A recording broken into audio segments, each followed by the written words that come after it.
Welcome back, ghosts, ghouls, and things that go bump in the night. Now, most of you probably remember that last week I was gifted a very unique journal. It was sent to me by someone named Autumn, and Autumn works at the Hotel Bella Muerte. And she's been gracious enough to write down some of her experiences and share them with us. Well, listeners, let me tell you, her journal has me hooked, and I can't wait to read you the next entry. So, why don't you sit back, relax, and listen in for the Hotel Bella Muerte, the Gaunt Man. It took me a minute to realize what the ringing bell signaled. The hotel had its first resident. Well, not first resident, just the first since I got there. I quickly closed the wardrobe and headed down the long hall to the staircase. From the top, I could make out the outline of a man with his back to me. I assume he heard me coming, because he turned just as I started descending the stairs, and it would be fair to say I was a little startled by his appearance. He must have been at least 6'4", perhaps even a little taller than that, with a grayish-blue pallor to his skin, dressed in a gray evening jacket and matching pants, shiny black leather dress shoes, and, despite the warm summer day, oddly enough, black leather gloves. To complete the look, he also had a gray bowler hat. His frame was that of a walking stick, bigger around his middle, with only twigs for arms and legs. His face was gaunt and long. The bags under his eyes had their own shadow. He had a slight bowing of his frame, as if the weight of his bones drug him down a little, and he smelled strangely of soot and smoke. If I didn't know any better, I would have thought I was looking at someone who would have once belonged in Victorian times. "Oh, hello," I said as I straightened my blouse and tucked a strand of my auburn hair behind my ear. "Good day, ma'am," he replied as he tipped his hat. "'Tis a fine afternoon for adventures, isn't it?" "Well, yes, I suppose. How may we serve you today here at the Hotel Bella Muerte?" I rattled off, trying to remember the exact phrasing from the rules in the letter. "Ah, yes. Well, if you would be so kind, I would like a room. My special room, if you please." I was a little confused, to say the least. This man had obviously been here before, but in the letter, under the section that dealt with frequent residents, there was no one that seemed to match his description. "Yes, sir, we would be happy to offer you a room for your stay with us," I replied. "And what name would I be putting on your door plate?" "You can put down Mr. Elberton," he stated as he straightened up to his full height. Mr. Elberton, Mr. Elberton. I searched my mind for the name. Then it hit me. Mr. Elberton! He was listed under rule number 78. Or was it 73? Anyway, he was listed somewhere in that letter. His note said, "Be sure to always give Mr. Elberton room number 8, and never accept his proposal for an adventure." I walked behind the man and around the back end of the desk, and wrote down his name on the door plate and grabbed the key to his room. After accepting payment from the man, which was oddly entirely in quarters, and all of them dated 1856, surprisingly, I walked him to his room, which was thankfully at the first end of the first hallway, and handed him the key after opening the door. He took the key from my outstretched hand, every bone in his hands and arms creaking and protesting as he took it. "I thank you kindly, ma'am, and if you are ever up for an adventure, come and see me, you hear?" he said as he disappeared into the room, shutting the door quietly behind him. I was left in a state of what I could only call anxious bewilderment. There was nothing wrong with this man, other than he could have stood to eat a few hamburgers and drink some fattening milkshakes. Yet there was something about him that just seemed off. The whole situation since I first walked through the door seemed off for that matter, and I just kept getting more strange and unusual. I walked back down the hallway, and I had just gotten to the stairs when I heard a door open behind me. Thinking it was Mr. Elberton, I turned around to see what he needed, and was met with absolutely nothing. No Mr. Elberton, no open door, just nothing.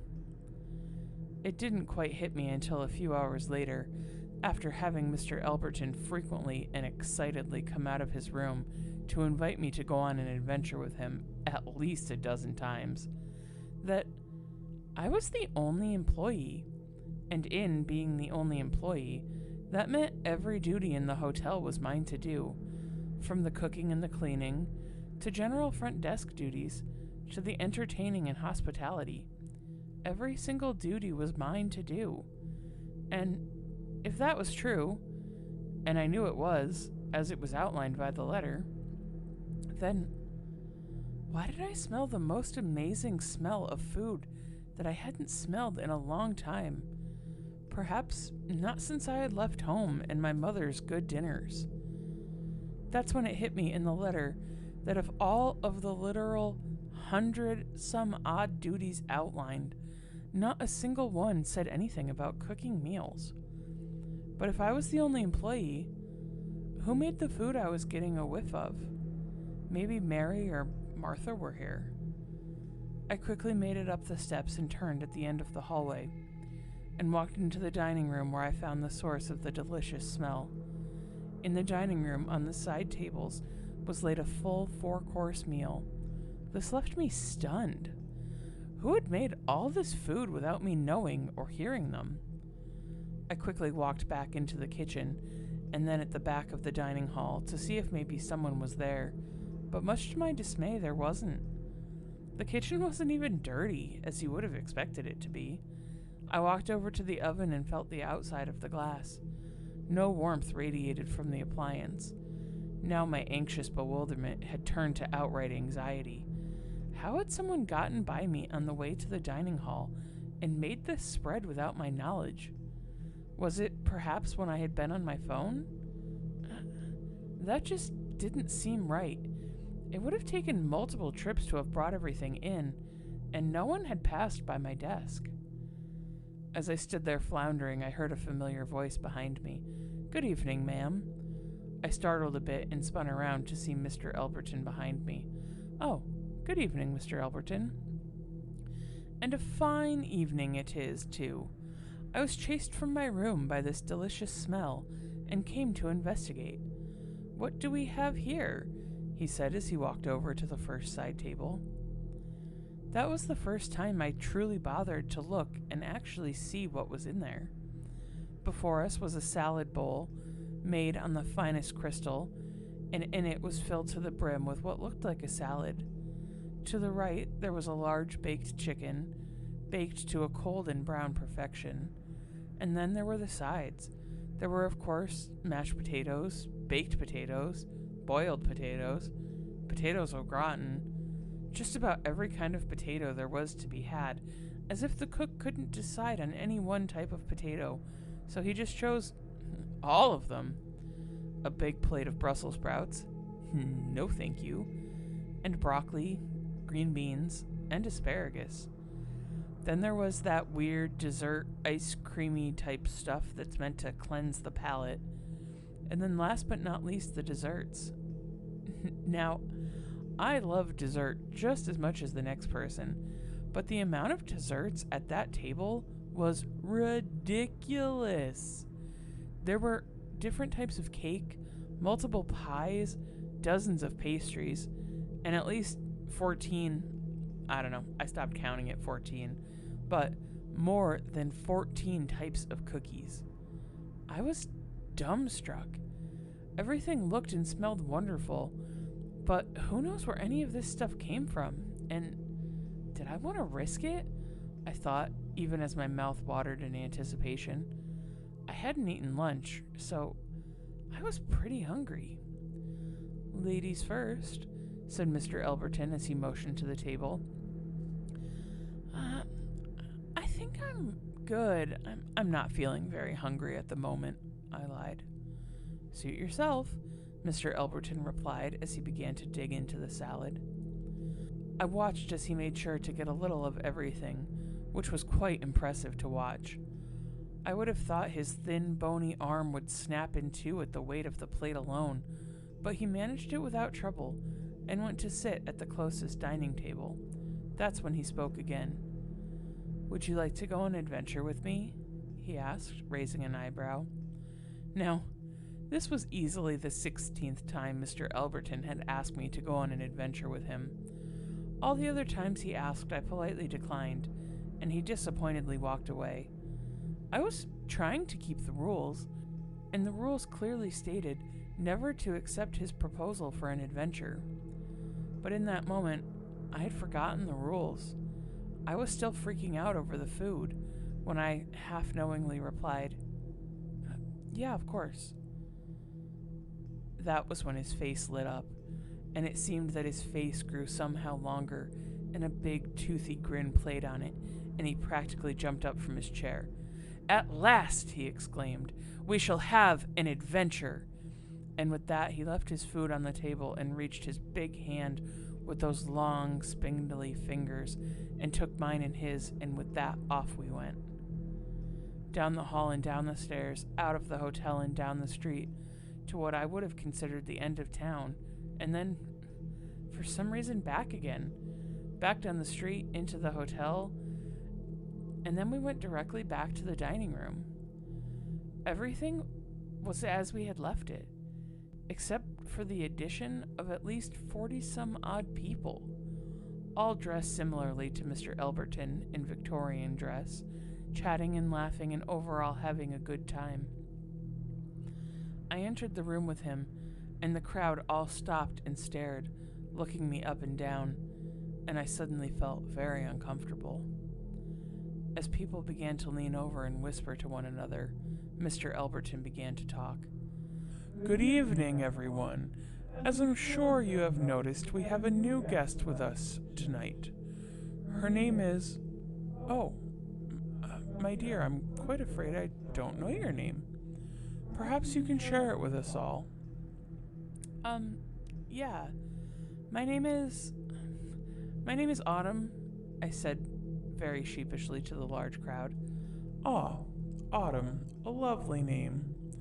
We are all so pleased to meet you, Autumn, especially considering she is our new caretaker. And almost as soon as the words flowed from his mouth, everyone in unison began to look from each other to me, then back again. And to my surprise, everyone began to clap. Why they were clapping, I didn't know yet. As soon as the clapping died down, one particular lady, dressed in a beautiful, deep red evening gown, stood and spoke. We are so very pleased to have a caretaker once again. It is our pleasure to have you. Now please, come and sit. Have a bite to eat with us. I, no longer petrified by embarrassment and fear, walked over to the table where the lady in red sat, and Mr. Elberton walked close behind. Sitting right where we left it, right where he had been sitting before, was his exact plate of food, still hot from before. He sat in his place, and I slowly eased into the only empty chair left at the table. I still had no idea what had happened, or how all these people suddenly showed up, but if nothing else, I was about to find it out. Just what exactly happened? I asked the Gaunt Man sitting in front of me. We took a little trip. Nothing more, nothing less. But how did all these people suddenly get in here? It wasn't like they were all just hiding in your suitcase, or just popped out of thin air, I said sarcastically. Oh, but they did. We all do. That's why life is an adventure, he replied. I rolled my eyes. What kind of game was this man playing, and why did I agree to play along? That's when the lady in red spoke. Tell me, Autumn, do you like it here at our fine hotel?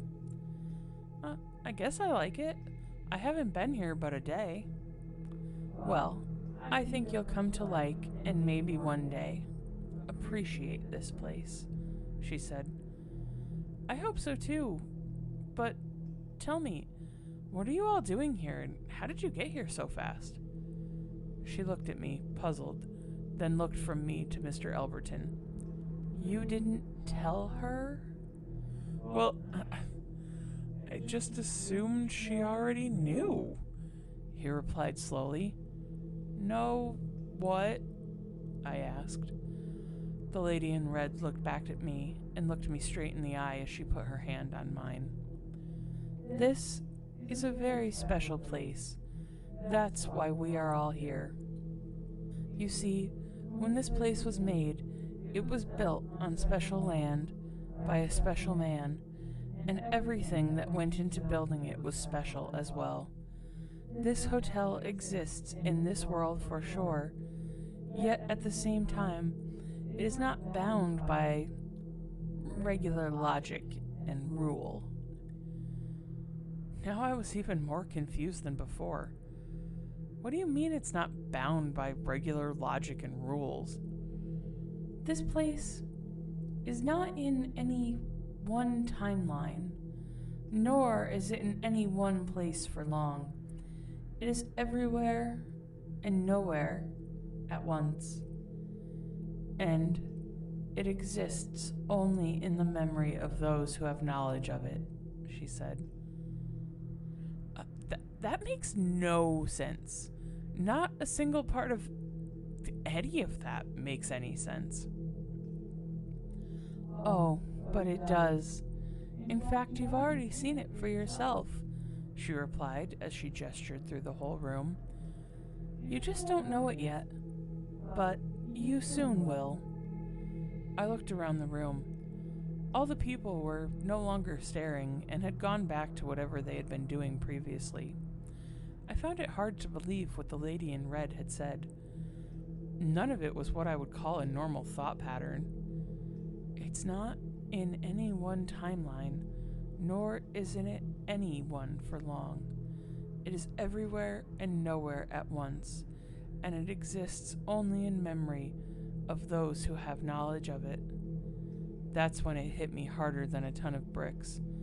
I surveyed the room once again, looking at each person, the way they dressed, the time period the room seemed to be set in, and then I looked between the lady in red and Mr. Elberton, who both looked like they were awaiting the very question I was about to ask. What year is it? They both laughed then, looking at each other as they did. Once their laughter had died down a bit, the lady in red responded. Oh, you poor thing, you look as though you're a deer caught in the spotlight. You, my dear, are currently in 1856. And what a wonderful year it is, too, Mr. Alberton added. I felt sick, dizzy, my mind swimming with everything that had transpired in the last few moments. What do you mean 1856? It's not 1856, it's 2013. It's June 25th, 2013. I know. I had it circled in red on my calendar this morning. How could we have gone back in time in just the few short minutes, just by walking down the street? I directed towards Mr. Alberton. You said you wanted an adventure, and an adventure is what I gave you. You don't always get to pick the destination, of course. I was dumbstruck. Here I was with a strange man, whose first name I didn't even know.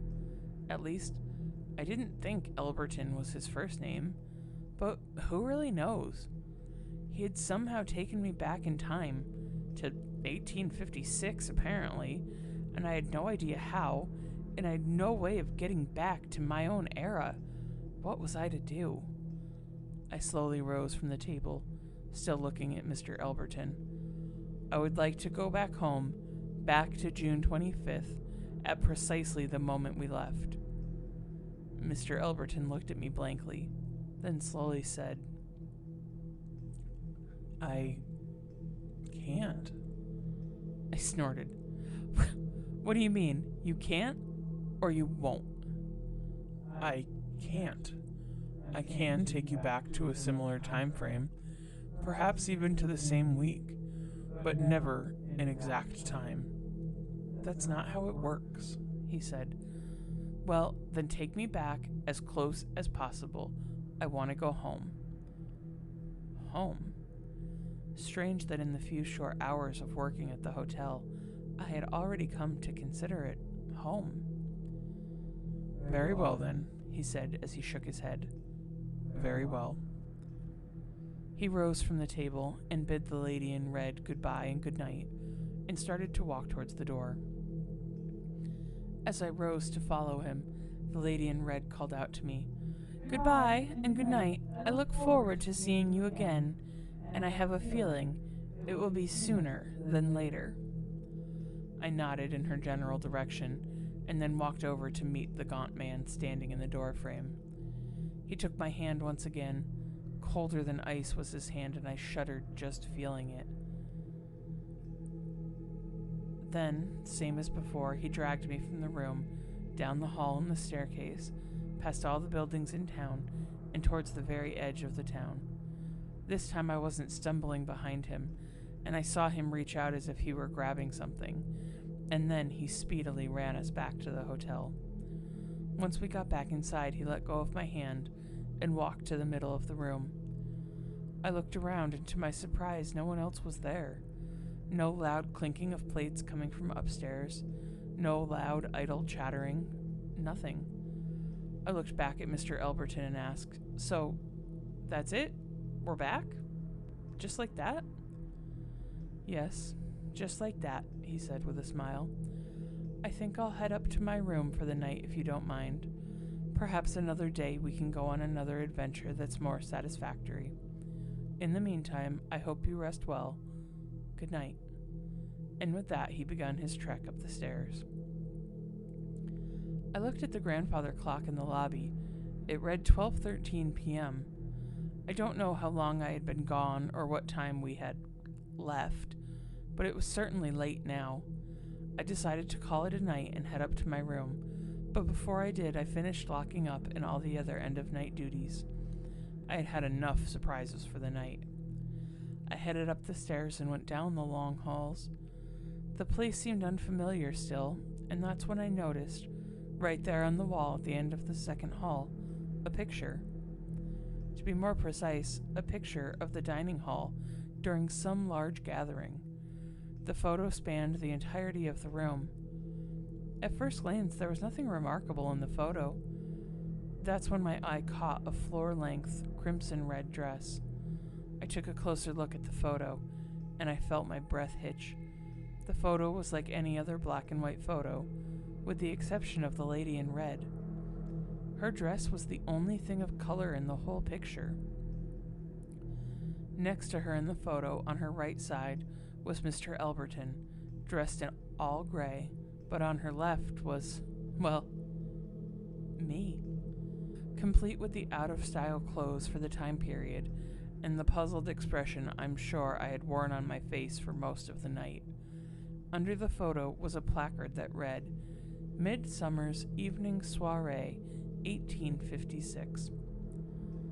It took a couple of minutes before my breath returned to a more normal rhythm. How and when was my photo taken, and by who? I don't remember anyone having taken my photo at the evening party.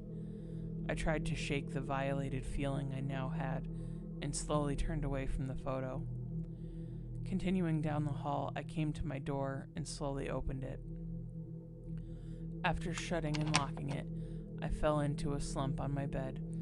I reached over and set the clock to go off in the morning at 7 a.m., and laid there staring mindlessly at the ceiling. Before I knew it, my eyelids began to droop, not realizing how tired I had become, almost as if I had walked 100,000 miles that day. I quickly fell asleep. And that, listeners, is the story of the Gaunt Man and his visit at the Hotel Bella Morte.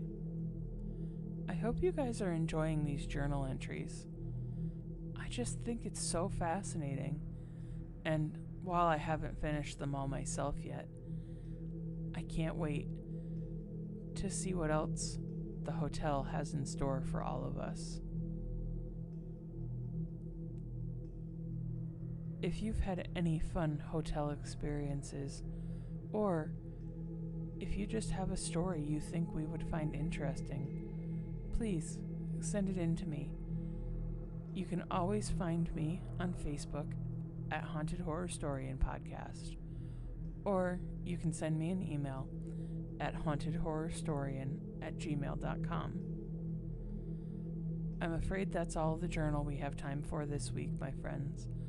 But until next time, stay spooky, and remember, sometimes it's more than just a story.